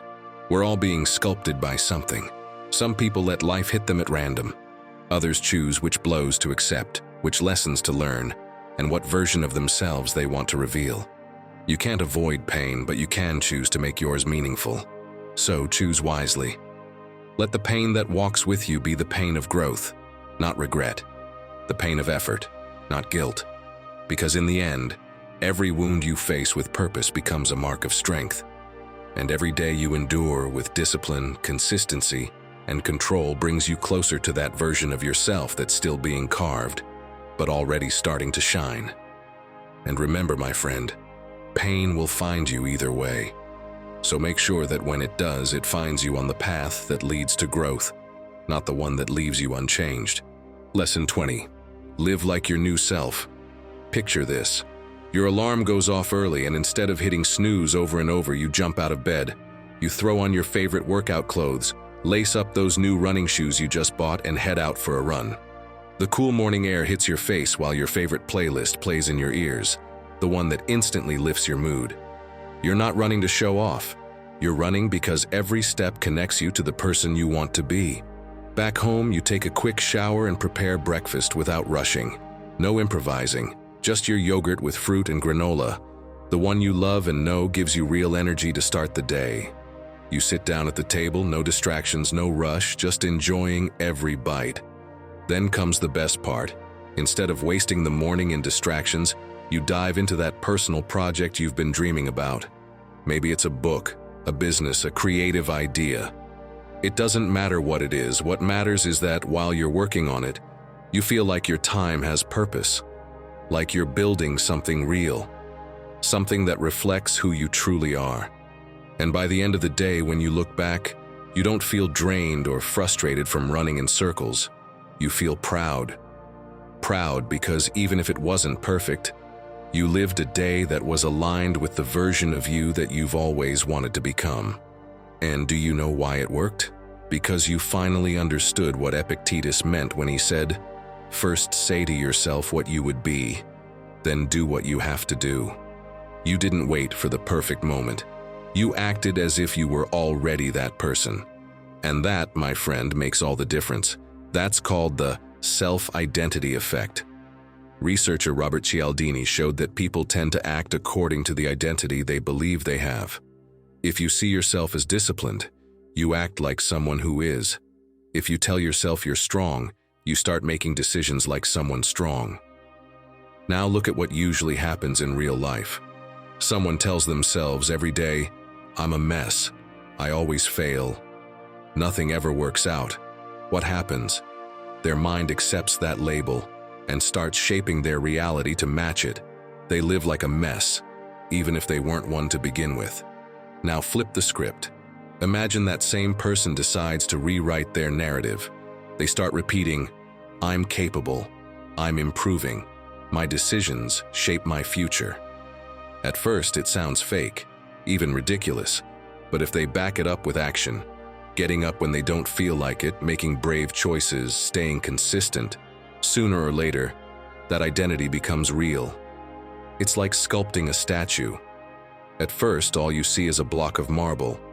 But every thought, every action is a strike of the chisel. If you hit aimlessly, the figure never appears. But if you carve with intention and consistency, the shape begins to emerge. And it's the same with you. That powerful version of yourself is already inside. You just have to bring it out day by day. And no, don't wait until you feel ready. Marcus Aurelius summed it up in a sentence that still lights the way. The happiness of your life depends upon the quality of your thoughts. If your thoughts are small, your life will be small.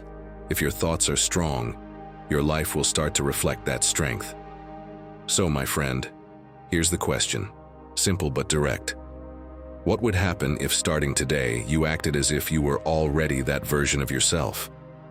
What if instead of saying, "I want to be disciplined," you simply behaved like someone disciplined, even if you didn't feel like it? What if instead of waiting for confidence, you spoke and moved like someone who already had it? What if you started choosing like someone who's already on the path to success?